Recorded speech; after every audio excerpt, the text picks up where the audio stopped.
Headline এবং banner দেখছেন যে আমি লিখেছি যে হঠাৎ কেন হাদি হত্যার আসামি গ্রেপ্তার। আপনি একটু মনে পড়ে কেন হঠাৎ করে না? একটু হঠাৎ করে মনে হচ্ছে না? কারণ হঠাৎ কেন আমার মনে হলো হঠাৎ করে, তার কারণটা হচ্ছে দেখেন, হাদি হত্যাকাণ্ডের পরে এরপরে এই দুইজন হত্যাকারী, একবার শুনলাম ইন্ডিয়া সিলেট দিয়ে পেরে গেছে, একবার তামাবিল সীমান্ত, একবার মানিকছড়ি, একবার খাগড়াছড়ি, বিভিন্ন জায়গা দিকে পার হয়ে গেছে শুনলাম। তো ওখানে আপনার আমাদের বাংলাদেশের বর্ডার গার্ড, সেনাবাহিনী, ডিজিএফআই, অমুক ভাই তমুক ভাই, এরা কে কি করেছেন কিছুই জানি না।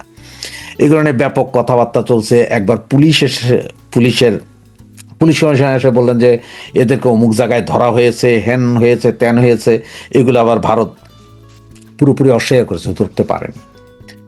এখন হঠাৎ করে শনিবার রাতে ধরা হয়েছে, সুতরাং গতকাল রবিবার সারাদিন কথাবার্তা চলেছে, কিভাবে ধরা হচ্ছে কি না হচ্ছে, আজকে সারাদিনও কথাবার্তা হচ্ছে।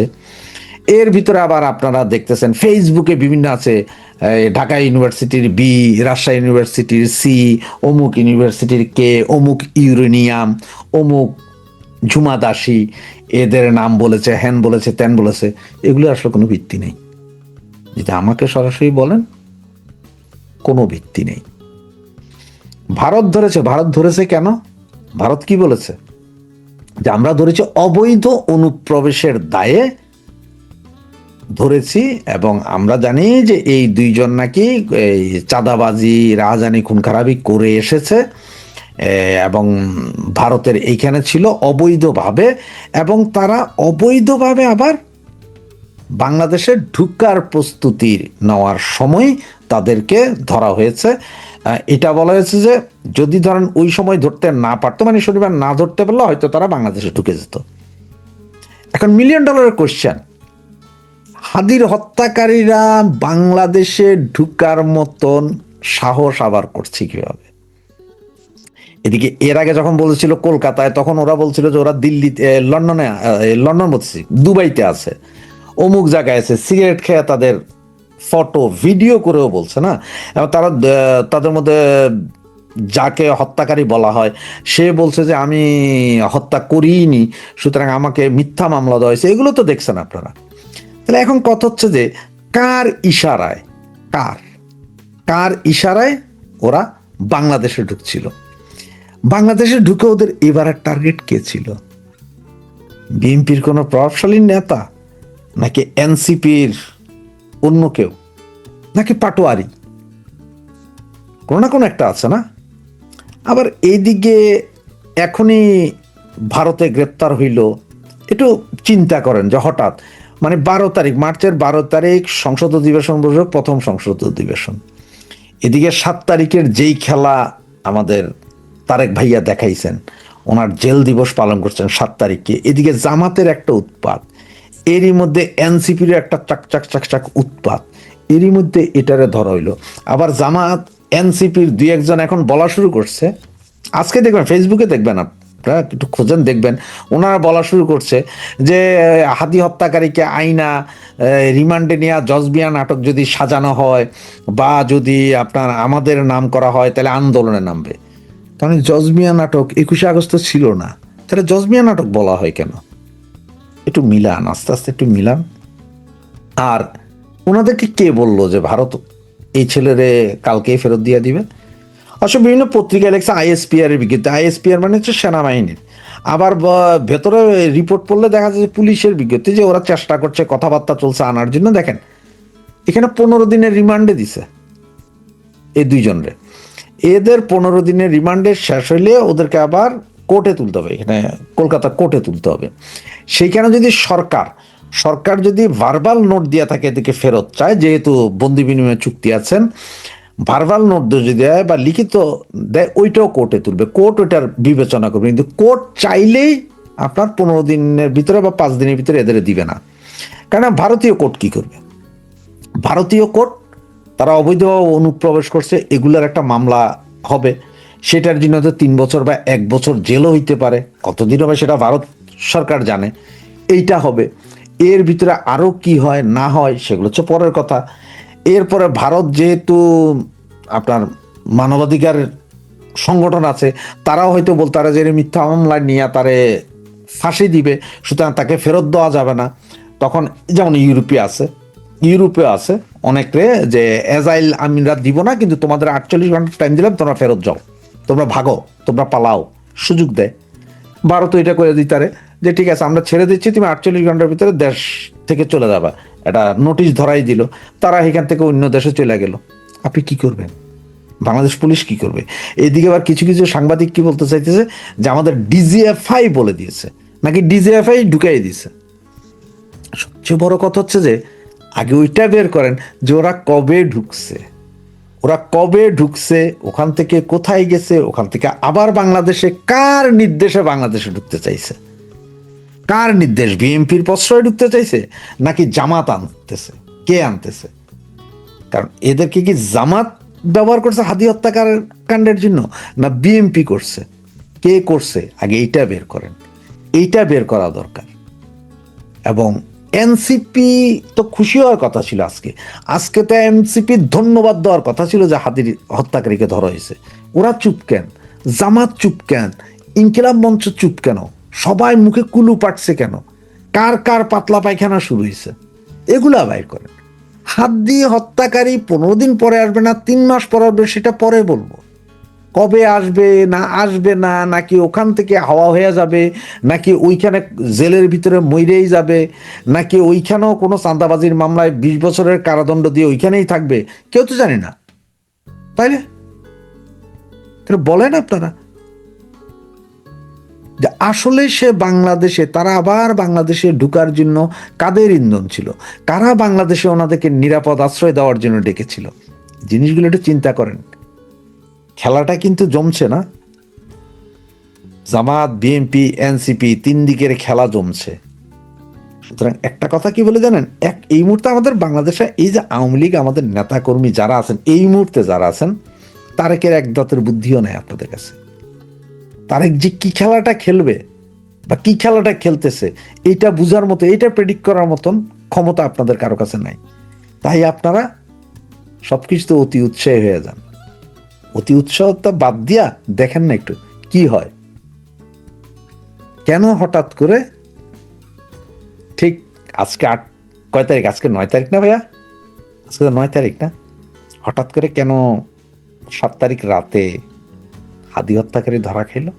একটু দেখেন। বাংলাদেশের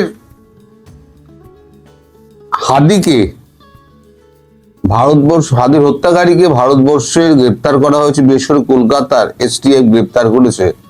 সে নিয়ে কালকে থেকে আপনাদের ওখানে ধুমধুমার কাণ্ড চলছে, মানে ধুমধুমার কাণ্ড খবরে চলছে। এখন সত্যি একটা বড় দুঃখজনক ঘটনা সেটা ঘটেছিল।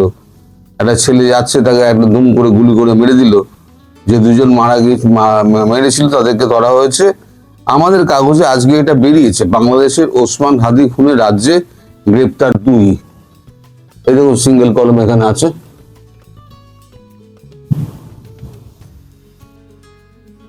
আমি খবরটা একটু পড়ছি, গুরুত্বপূর্ণ অংশ পড়বো, কারণ আপনারা সবই জানেন এটা। আপনাদের আমি এতে দেখলাম, খবরে দেখলাম, বাংলাদেশের ইনকিলাব মঞ্চের মুখপাত্র ওসমান হাদিকে খুনের ঘটনায় এই রাজ্য থেকে 2 বাংলাদেশি অভিযুক্ত গ্রেপ্তার করেছে রাজ্য পুলিশের এসটিএফ।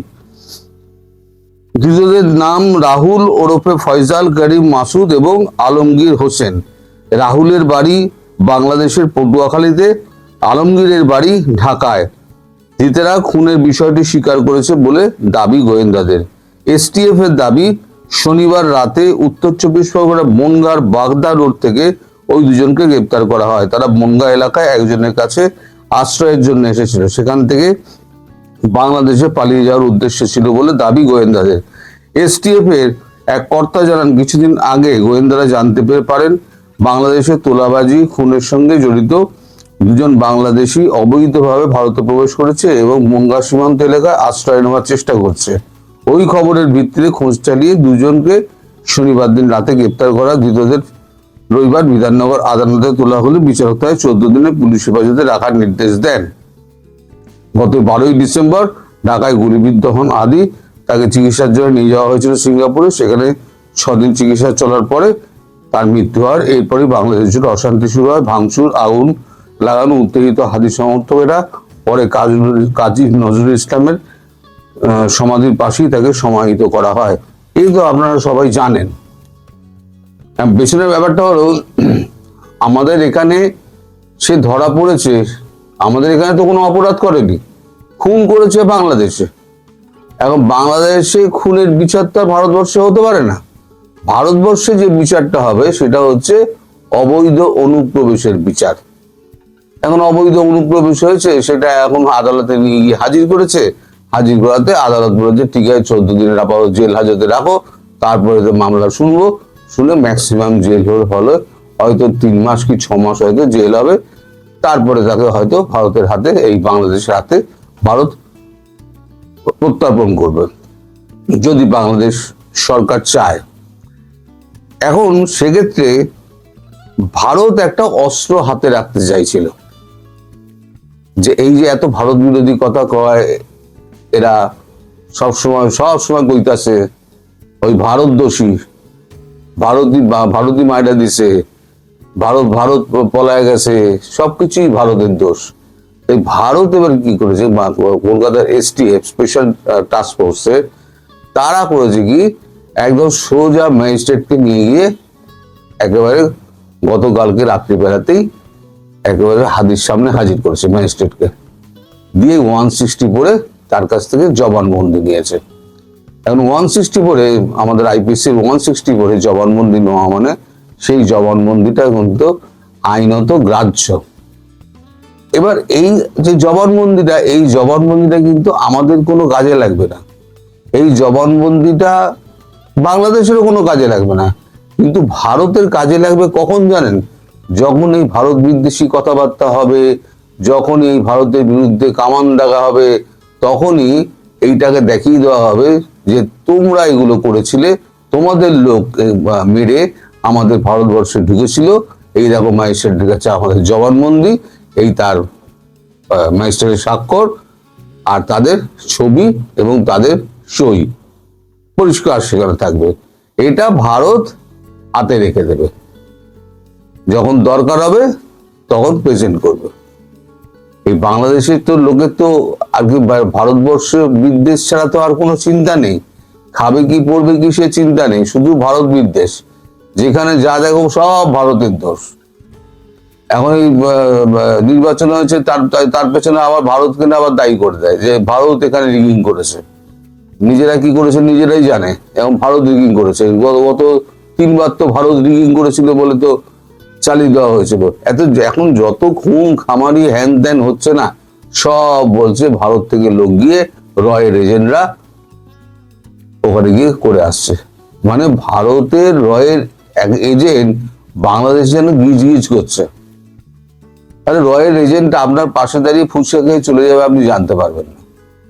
বুঝতে পেরেছেন?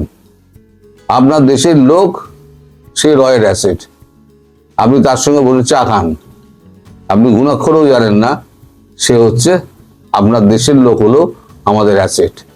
এইভাবেই অ্যাসেট তৈরি হয়। তো যাই হোক, সে সমস্ত বলে লাভ নেই। এখন যা হচ্ছে, এই যে হাদিকে নিয়ে যা হচ্ছে, তাতে একটা জবনিকাপাত হলো। আসলে ধরা পড়লো আরো কারণ তার আছে, সেটা হচ্ছে আমাদের এখানে SIR হচ্ছে, স্পেশাল ইন্টেনসিভ রিভিউ।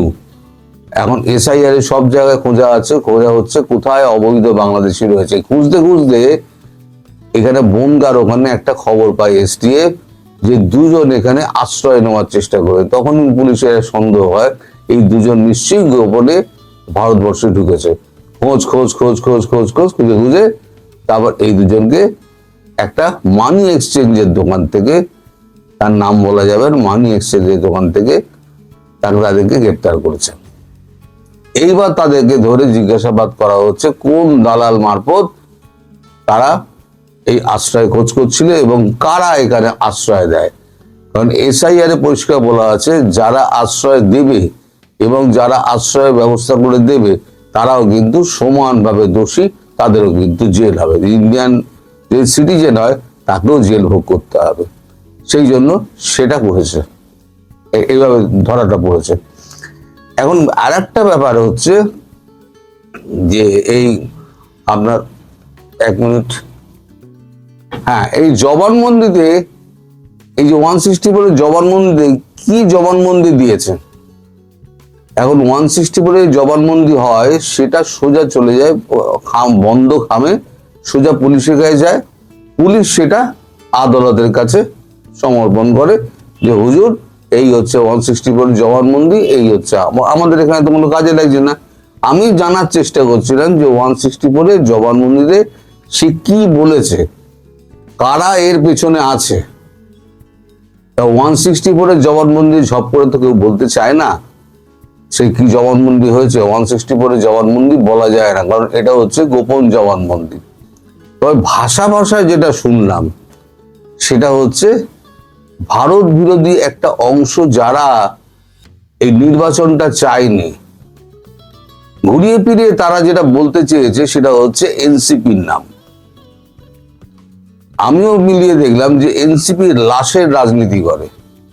এর আগে আবু সাইদের ঘটনা ঘটেছিল, আমি দুয়ে 4 মিলালাম যে এনসিপি করলেও এটা করতে পারে। এনসিপি এদেরকে হয়তো কাজে লাগিয়েছে।